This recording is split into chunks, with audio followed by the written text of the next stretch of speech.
Well, I think the slim down was said in a day when there were a few more people around to make that seem like a justifiable Right.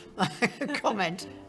Normally at home, as you perhaps once used to, and actually someone to help talk you through that, show you and guide you through that. Grief hung heavy in the air as two of the most composed women in the royal family, Catherine and Princess Anne, stepped into roles few ever imagined.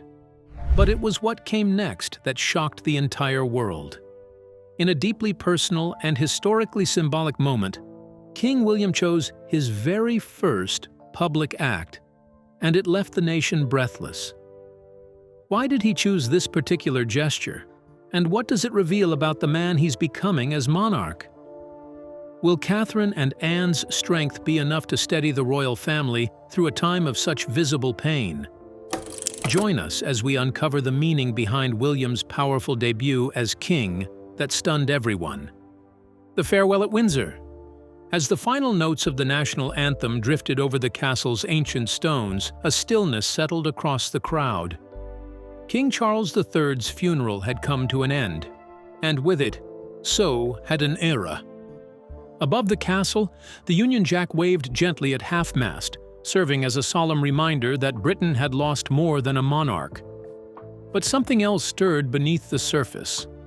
The royal family, often scrutinized and sometimes fractured, stood united and purposeful. Princess Anne led the procession and walked with the strength of someone born into duty and shaped by decades of service. Just behind her was Catherine, the Princess of Wales. And while Anne carried the age-long traditions, Catherine balanced the emotion.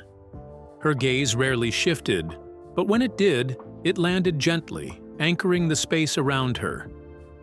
And then there was William, no longer simply the heir, but now King William V. He moved through the rituals with a gravity that felt both inherited and earned.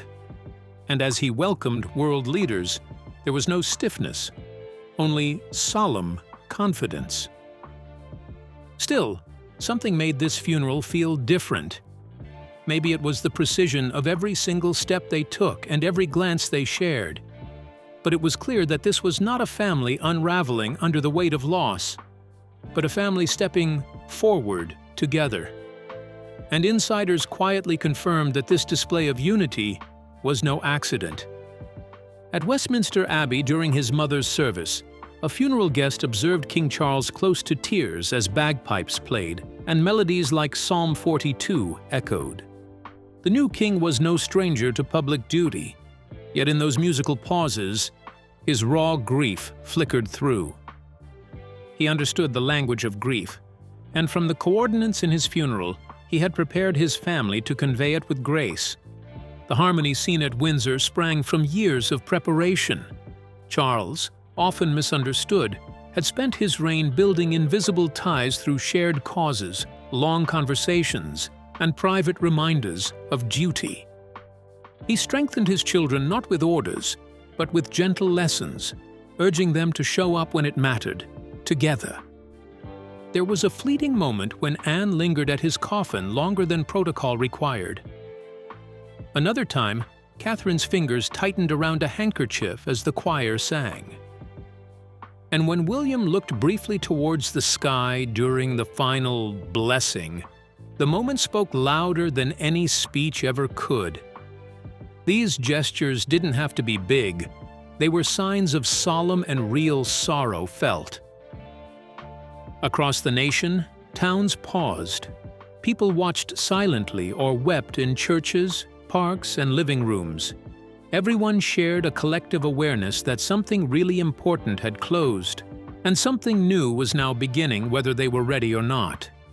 Strangely, it didn't feel like something was falling apart. Instead, it felt like something was being intentionally and carefully held together by the three trailblazers of the monarchy: Anne, Catherine, and William. None of them dominated the moment, yet each embodied something essential. While Anne showed unwavering duty and Catherine offered grace under pressure, William delivered calm authority, already prepared to lead. That day, the world witnessed the final echo of Charles's reign, not just in tradition or tribute, but in how the people he loved showed up when it mattered most. They didn't simply mourn him, they honored the way he'd prepared them. And as the anthem faded and the nation exhaled in unison, one truth lingered. This royal family had changed, not just because they had lost their king, but because he had already shaped what would come next carefully. But how could the royal family have been prepared for this moment and the future without Charles? The invisible hand of Charles. Behind the public strength shown at Windsor was something more than protocol. The seamless unity between Princess Anne, Catherine, and William during the funeral wasn't improvised. It was preparation. It was the final product of a mission Charles had carried through his entire adult life, so as to hold his family together for love and survival. Charles understood better than anyone that monarchy is not just an institution, but a family business. And like any fragile business, it thrives or falls based on the unity of its members. He had seen firsthand how discord could undo decades of public goodwill.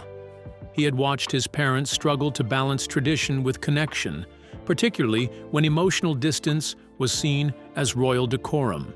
And he knew that public loyalty could waver just as quickly without emotional loyalty behind the crown. So, he took a different path. Where Queen Elizabeth maintained a kind of mystique, Charles made a point to be more accessible to his children, his siblings, and even to members of the extended royal household. He hosted smaller family gatherings where rank mattered less. He invited William and Harry to accompany him on charitable visits, not just for photo opportunities, but for shared experiences. And though some of those efforts didn't always succeed, as seen in the eventual distance between the brothers, they planted something important in William's view of leadership. One palace aide recalled that Charles was never comfortable with confrontation, but always persistent with connection. He didn't push people, the aide said, but he would check in quietly, again and again. He had a way of keeping the circle together, softly. That same softness showed how he shared responsibility, especially with Anne. The two had always been close, perhaps closer than most siblings in the firm. Charles admired Anne's straightforwardness, refusal to seek the spotlight, and remarkable consistency in carrying out duties that many would find thankless. In return, Anne respected Charles's vision. When he began discussing succession and legacy in more detail after Queen Elizabeth's passing, it was Anne he leaned on to help carry the message of continuity. Insiders say that Charles often defers Anne's judgment on sensitive family matters in private meetings. He believed she was the moral compass of the monarchy, the one who could tell hard truths without causing unnecessary conflict. That bond of trust became critical in the final year of his reign, when his health reportedly began to decline. Anne quietly took on more logistical roles behind the scenes, without ceremony or announcement, coordinating appearances and helping guide younger royals during engagements. Catherine, too, was brought into Charles's confidence early on. Though many outside the palace focused on the queen consort, it was Catherine whom Charles saw as the future stabilizer of the crown, not just because of her marriage to William, but also because of her temperament. Catherine, like Charles, had a deep respect for tradition, but she never let that respect harden into coldness. She knew how to read a room and how to sit still in silence. It's said that in their last private meeting before his health worsened, Charles thanked Catherine not for her public image, but for holding the tone of the monarchy. To Charles, tone was everything. He also spent years preparing William for a very different kind of kingship. Charles never pushed William to be like him. He often stepped back, allowing William to develop his voice and platform, especially on mental health, homelessness, and later, environmental protection. What Charles did instead was teach through proximity. He invited William to observe negotiations with Parliament, to join meetings with faith leaders, and to attend diplomatic dinners that weren't televised, but deeply symbolic. It wasn't about the spotlight. It was about the stewardship of power. And even with Harry, Despite the painful distance in recent years, Charles never completely let go. Sources say Charles continued to send handwritten notes and extend invitations every Christmas, even when they went unanswered. Not because he expected reconciliation overnight, but because he believed that even strained ties should not be cut. "There's always a path back," Charles reportedly said, "even if it's not for me to walk it." This was the philosophy Charles brought to every corner of the monarchy. The belief that no matter how ceremonial their titles became, the real strength of the royal family rested in how they related to one another. He understood that what the world saw at Windsor, the poise and unity, had to be built long before grief arrived. That's why the procession didn't crumble. That's why Anne looked steady, why Catherine looked unshaken, and why William, though visibly changed, did not look uncertain. Charles didn't just prepare them for duty, he prepared them for each other. But for the son who will bear his crown, did Charles prepare him well enough? The heaviest crown. No matter how much you prepare, nothing truly equips you for losing a parent, especially not when that parent is the king. When King Charles III died, it wasn't just a personal loss for Prince William. It was a loss for the entire monarchy. And that moment, everything changed. When a son became a monarch, a family man became the face of a nation, and the weight of legacy, duty, and history landed squarely on his shoulders. Those who know William say he looked stunned in the days that followed his father's passing. He's not outwardly emotional, he's trained too well for that, but he's heavy. Thoughtful and calm in a way that spoke louder than grief. Sources close to the palace revealed that William had spent significant time with his father in the final weeks, aware that the transition was approaching. But no amount of preparation softened the blow. The relationship between Charles and William, though shaped by formality and expectations, had grown more personal in recent years. They'd shared views on the future of the monarchy and environmental causes, and even discussed downsizing the royal family, something William is now expected to act upon. But that deeper bond made the loss even harder. And while the world mourned Charles, William barely had time to breathe. He became King William V overnight, a title he had rehearsed for but never fully imagined would come so soon. Royal tradition dictates a swift and seamless transition. The monarch never dies, the throne simply passes on. But emotionally, psychologically, William was still standing at the edge of a father's grave. Almost immediately, William was tasked with welcoming heads of state, approving funeral arrangements, and issuing national messages of comfort, responsibilities that left little space for private mourning. And yet, he handled it all with the same calm Charles was known for, sparking comparisons between the two and whispers that the late king had groomed his son well. Behind closed doors, aides say William was especially moved by a letter Charles had left for him. In it, the late monarch reportedly urged him to be braver than tradition, to listen more than he speaks, and to never lose sight of the people beyond the palace gates. These were words that reflected Charles's often misunderstood leadership style: quiet, committed, deeply human. Insiders say that the letter has become William's compass these first weeks. Adding to the pressure was the glaring absence of Prince Harry. While many had hoped that Charles' passing would offer a chance for reconciliation, William and Harry's interactions remained stiff and brief. The brothers were seen together only once during the mourning period, walking silently behind their father's casket. Observers noted the physical space between them. It was only a few feet, but emotionally it felt like miles. William, now king, couldn't afford to let personal pain cloud his public image. Still, friends say the tension with Harry has been one of the most difficult emotional burdens in the wake of his father's death. Rebuilding that relationship, if it happens at all, will take time and patience.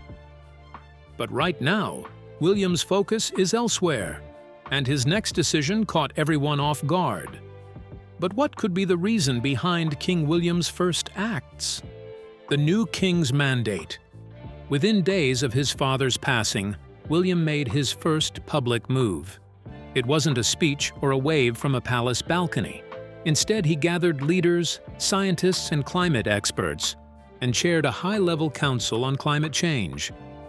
Before it became popular, Charles warned the world about climate change, sustainable farming, and the damage to nature. He was laughed at in the 1980s for talking to plants, but in the end, he was right. William didn't stop there, as his other first acts have been deliberately symbolic. He declined excessive coronation fanfare, reduced the number of working royals, and requested a modest memorial garden rather than a grand statue for his father. These steps show he's not only honoring Charles's values, but also reintroducing the monarchy to a modern generation. His public appearances are also less formal and more connected. He's spoken about grief in personal terms and emphasized community resilience. In one unscripted moment, he told a child at a memorial site that he missed his dad too, before placing a white rose on the ground. It was a gesture that didn't need a press release. The crown may be heavy, but William appears determined to wear it differently. Unlike previous successions, this one doesn't hinge solely on tradition. It hinges on transformation. William understands that, and though he's still settling into the role, his early choices suggest a reign focused on humanity and reform. It's not the kind of king Britain is used to, but maybe it's the kind it needs. For now, William carries both the grief of a son and the power of a king. And with every step he takes, from state meetings to school visits, he is reshaping what the crown stands for, not just in law, but in spirit. Uneasy lies the head that wears the crown, but what if William has someone to help support the weight of his crown? And who could he trust? The rise of a new queen. While all eyes were on William as he stepped into his father's shoes, another figure silently commanded respect in the background. Catherine, Princess of Wales, now Queen Consort. But don't let the silence fool you. Behind the scenes, Catherine has become the monarchy's most steadying force. From the beginning, Catherine understood the assignment as a royal and a woman married into an institution defined by spectacle and survival. She has endured the same flashing lights that once chased Diana down tunnels, the same scrutiny that chipped at Meghan's smile. But unlike those before her, Catherine plays the long game. When King Charles passed and the crown shifted to William, Catherine's role changed instantly. She wasn't just a wife anymore, symbolizing the monarchy's future. And with that came a mountain of new expectations. She had to appear regal, but still relatable. She must support her husband, but show independence. And yet, she met the moment. At public appearances following the king's funeral, Catherine wore mourning not just in black dresses, but in her composure. Her eyes revealed the emotion, but her posture never slipped. One observer noted, "She grieves like a queen in waiting." You can feel it, but she never lets it control the room. But it's what we don't see that defines Catherine's influence. She's known as William's anchor within palace walls, the one person who can say the hard truths without fear. When the letter from King Charles surfaced, his plea for reconciliation with Prince Harry, it was Catherine, according to a palace aide, who urged William to take a breath before responding. Catherine's counsel carries weight because she never seeks credit for it. She doesn't leak to the press. She doesn't write memoirs or give interviews. And in a royal ecosystem addicted to drama, her silence is a radical act of loyalty. But make no mistake, she is not passive. Over the years, Catherine has carved out her own royal identity. Through her work in early childhood development, mental health advocacy, and education, she's taken what could have been just ceremonial ribbon cutting and turned it into a legacy project. Her initiatives may not make headlines every week, but they last and serve their purposes.